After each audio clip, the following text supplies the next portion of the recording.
Sir నమస్కారం sir. నమస్తే అండి. సార్ డీలిమిటేషన్ ప్రక్రియ ద్వారా ఇటు వీళ్ళిద్దరికీ కూడా కేంద్రానికి, తమిళనాడు డీఎంకే పార్టీకి మధ్య ఒక యుద్ధమైతే జరుగుతూ ఉంది సార్. వీళ్ళేమో వ్యతిరేకిస్తున్నారు. వాళ్ళేమో మేము అప్లై చేస్తామని అంటున్నారు. అలాగే అంటే మొన్న హిందీ అన్నారు. ఇప్పుడు డీలిమిటేషన్ అంటున్నారు. ఈ విధంగా కేంద్రం మా మీద ఆదేశాలు జారీ చేస్తుంది. మేము ఆదేశాలు పాటించే వాళ్ళం కాదు అంటూ కూడా స్టాలిన్ గారు చెప్పడం చూస్తున్నాం. ఏదేమైనా వాళ్ళు పోరాటం అయితే చేస్తామంటున్నారు. అయితే ఇప్పుడు అసలు ఈ డీలిమిటేషన్ ప్రక్రియ ఏంటి? దీన్ని ఎందుకు తమిళనాడు డీఎంకే పార్టీ వ్యతిరేకిస్తుంది? మరి దీనికి కాంగ్రెస్ ఏమన్నా మద్దతు తెలుపుతుందా లేదా? మరి దీనిపైన మీ స్పందన ఏంటి? ఏం లేదండి. డీలిమిటేషన్ అంటే జనాభా ప్రాతిపదికన నియోజకవర్గాల పునర్వ్యవస్థీకరణ హ్మ్. అనే ప్రక్రియని డీలిమిటేషన్ అంటారు. అంటే లిమిటేషన్ని డీలిమిటేషన్ అంటే దాన్ని మార్చటం. ఓకే. డీలిమిటేషన్ అనగా మార్పు అని అర్థం. దాని విస్తృతిని మార్చటం. అంటే ఒక ఎంపీ ఎంతమంది ప్రజలకు ప్రాతినిధ్యం వహించాలి అనేది చూసుకుంటే గతంలో ఆ ప్రదేశంలో ఉన్నటువంటి జనాభాకి ఆ ఎంపీ సరిపోయేవాడు. కానీ ఇప్పుడు జనాభా ఇది ఎప్పుడు జరిగింది? నియోజకవర్గాల వ్యవస్థీకరణ ఎప్పుడు జరిగింది? జరిగిన తర్వాత అప్పటి జనాభా దేశ జనాభా 55 కోట్లు నుంచి 60 కోట్ల మధ్యలో ఉండగా జరిగింది. ఇప్పుడు దానికి రెండింతలు పెరిగింది.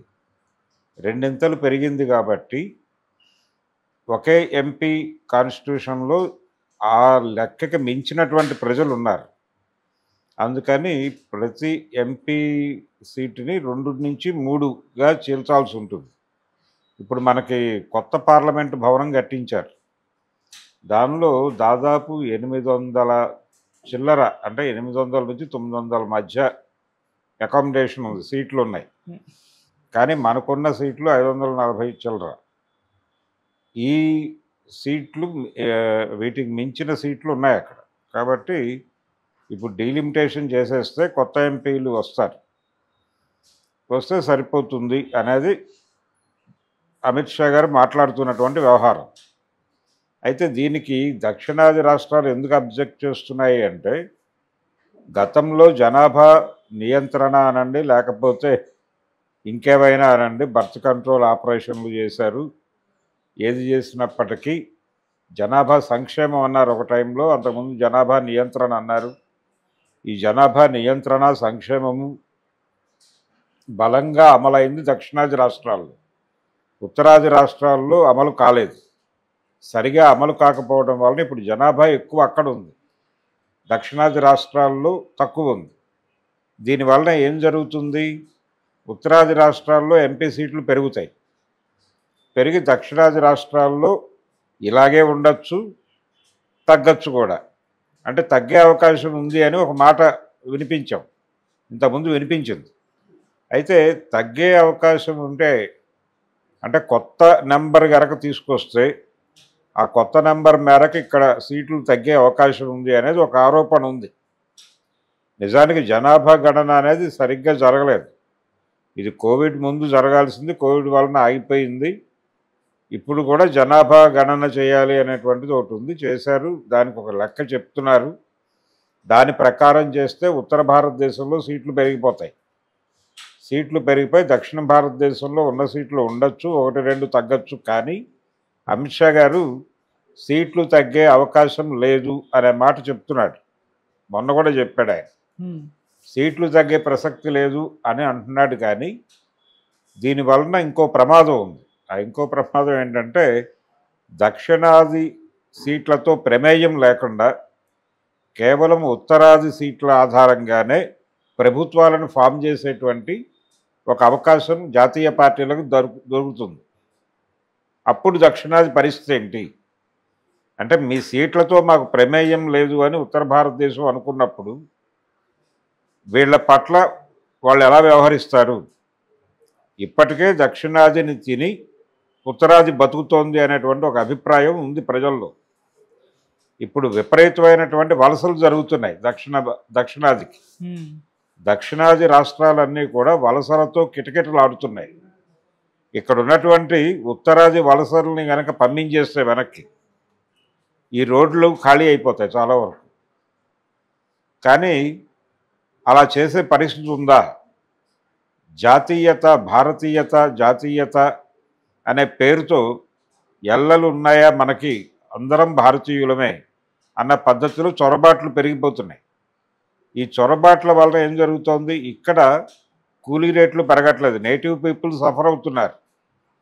దక్షిణాది రాష్ట్రాలు, ఉత్తరాది రాష్ట్రాల్లో జనాభా పెరుగుదల వలన రకరకాల కష్టాలు ఇప్పటికే అనుభవిస్తున్నాయి. దీనికి తోడు ప్రభుత్వ విధానాల రూపకల్పనలో దక్షిణాదికి ప్రాధాన్యత లేకపోతే వాళ్ళ నిర్ణయాలు వీళ్ళ మీద రుద్దటం అవుతుంది తప్ప ఇక్కడ పరిస్థితులకు అనుగుణమైనటువంటి చట్టాలు చేయటం కానీ, లేకపోతే వీళ్ళకి సదుపాయాలు కల్పించడం విషయంలో కానీ కేంద్రం మొండి చేయి చూపించే అవకాశమే ఎక్కువ ఉంటుంది. అంటే మీతో మాకు అవసరం ఉంటే కదా మీకు ఏదైనా ఇచ్చేది, మీరు లేకపోయినా మేము ప్రభుత్వాలు ఏర్పాటు చేసుకోగలం అనే లెవెల్కి సీట్లు పెరిగితే అక్కడ వీళ్ళ పరిస్థితి ఏంటి? డెఫినెట్గా అక్కడ పెరుగుతాయి. ముఖ్యంగా బీహార్లో పెరుగుతాయి, యూపీలో పెరుగుతాయి, ఎంపీలో పెరుగుతాయి, ఉత్తరాఖండ్లో పెరుగుతాయి, తర్వాత పంజాబ్ ఉంది. ఇలా ఉత్తరాది రాష్ట్రాల్లో ఏ రాష్ట్రం చూసుకున్నా పెరుగుదల చాలా ఎక్కువ ఉండే అవకాశం కనిపిస్తోంది. ఎందుకంటే జనాభా పెరుగుదల అక్కడే జరిగింది విస్తృతంగా, ఇక్కడ లేదు.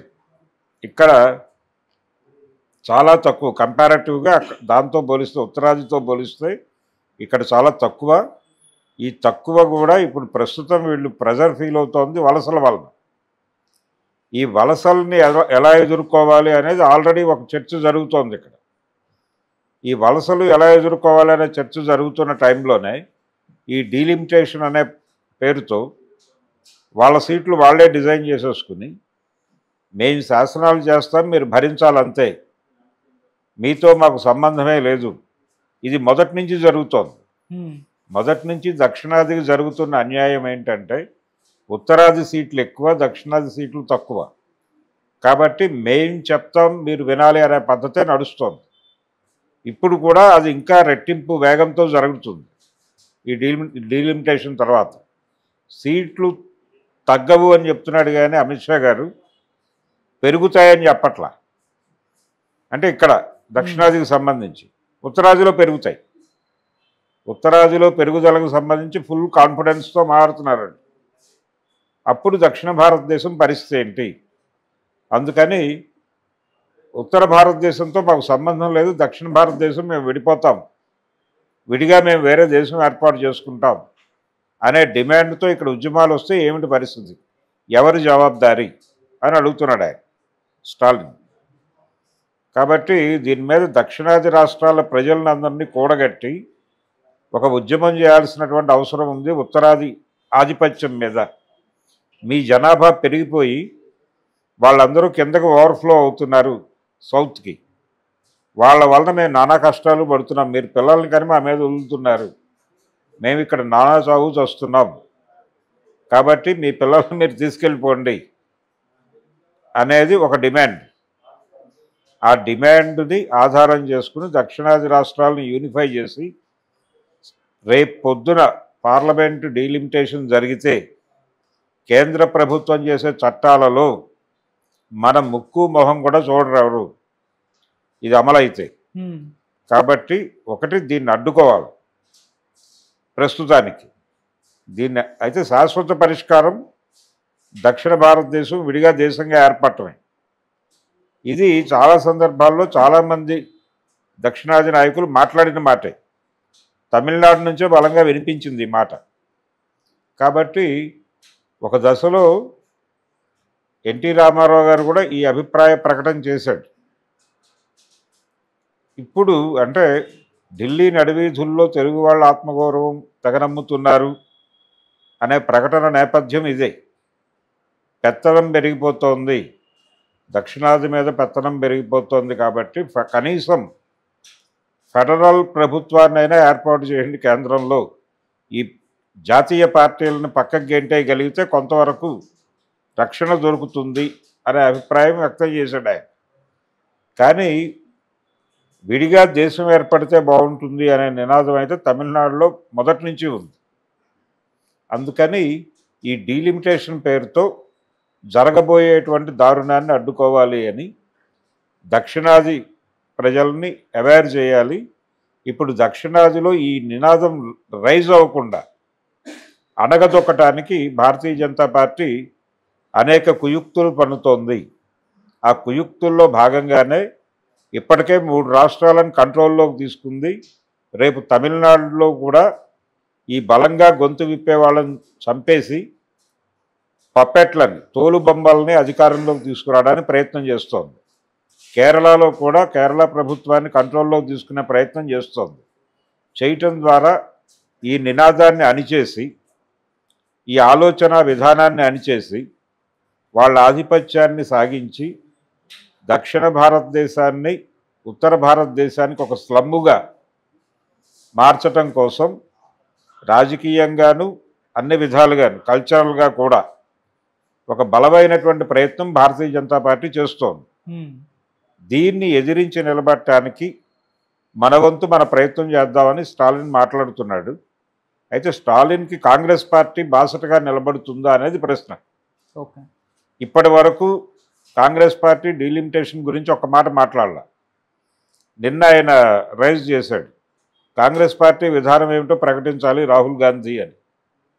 కానీ నోరు విప్పలేదు. ఎందుకు విప్పలేదంటే ఉత్తర భారతదేశం కంట్రోల్లో ఉండటం అనేది కాంగ్రెస్ పార్టీ కూడా తనకు అనుకూలమైనటువంటి నిర్ణయం అని అనుకుంటోందా అనేది ఒకటి. అంటే ఈ జనాభా నియంత్రణ అనే పేరుతో ఈ పథకాన్ని సౌత్లో బలంగా ఇంప్లిమెంట్ చేస్తుంది కాంగ్రెస్ పార్టీ. కాబట్టి ఈ పాపంలో కాంగ్రెస్ పార్టీకి కొంత వాటా ఉంది. ఈ మధ్య చంద్రబాబు నాయుడు గారి పిల్లల్ని కనండి అని చెప్తున్నాడు. ఒక్కొక్కళ్ళు 2 కనండి లేకపోతే 3 కనండి అని చెప్తున్నాడు. ఇదే గొడవ. కానీ ఎవరు బలంగా వ్యతిరేకించే పరిస్థితిలో లేరు. కాబట్టి ఒకటి వలసల్ని వ్యతిరేకించాలి, రెండోది డీలిమిటేషన్ ప్రక్రియ పేరుతో అక్కడ సీట్లు పెంచుకోవటాన్ని వ్యతిరేకించాలి. ఈ రెండిటికి వ్యతిరేకంగా ఉద్యమం చేయటానికి దక్షిణాది పార్టీలు సిద్ధపడితే కాంగ్రెస్ పార్టీ దక్షిణాదితో కలిసి నడుస్తుందా అనే దానిలో క్లారిటీ ఇప్పటిదాకా రాలేదు. కాబట్టి కాంగ్రెస్ పార్టీ పక్కకు తప్పుకునే అవకాశమే కనిపిస్తోంది. ఇది కూడా కాంగ్రెస్ పార్టీని భారతీయ జనతా పార్టీ ఆపరేట్ చేస్తోందేమో అనే అనుమానం రావడానికి దారితీస్తోంది. ఎందుకు మౌనం వహిస్తోంది కాంగ్రెస్ పార్టీ అనేది క్లారిటీ ఇవ్వాలి. ఈ కండిషన్లో సౌత్ ప్రజల్లో తీవ్రమైన ఆందోళన అయితే ఉంది. ఇప్పటికే సవతి తల్లి ప్రేమ మా మీద అనే అభిప్రాయం ఆల్రెడీ ఇక్కడ ఉంది సౌత్లో. ఇన్ని బాధలు పడుతూ ఎందుకు భరించాలి వీళ్ళని? అన్ని విధాలుగా అంటే వనరుల పరంగా అలాగే వాళ్ళ జనాభాని పోషిస్తున్న పరంగా అన్ని విధాలుగా సౌత్ స్లావరీ చేస్తోంది, బానిస పని చేస్తోంది. సౌత్ని దోచుకుని నార్త్ బతుకుతోంది. దీన్ని వ్యతిరేకించే వాళ్ళు ఎవరినైనా సరే వాళ్ళు ఉక్కుపాదంతో అణిచేసే ప్రయత్నం చేస్తున్నారు. ఇందులో భాగంగానే ఇప్పుడు స్టాలిన్ ఎట్టి పరిస్థితుల్లోనూ రేపు నెక్స్ట్ ఇయర్ జరగబోయే ఎన్నికల్లో పక్కకి గెంటేయాలి అనేది ప్రోగ్రామ్ డిజైన్ చేసుకుని కూర్చున్నారండి. అది విజయ్ చేస్తాడా మరొకళ్ళు చేస్తారా అనేది చూడాలి. ఏడీఎంకేలో ఉన్నటువంటి ముక్కలతో సయోధ్య కట్టి ఐక్య సంఘటన నిర్మించి బీజేపీ ఆశీర్వాదంతో అధికారంలోకి రావడానికి అవసరమైతే ఏడీఎంకేలో పళనిస్వామి లాంటి వాడికి సీఎం ఇచ్చి నువ్వు డిప్యూటీ సీఎం తీసేసుకుని ఏపీలో చంద్రబాబు పవన్ కళ్యాణుల్లాగా పరిపాలన సాగించండి అని పీకే మొన్నే ఉపదేశం చేసి వెళ్ళాడు విజయ్కి. ఒకవేళ అదేదన్నా వర్కౌట్ అయితే డెఫినెట్గా అటువైపు టర్న్ అయ్యే ప్రమాదం ఉంది.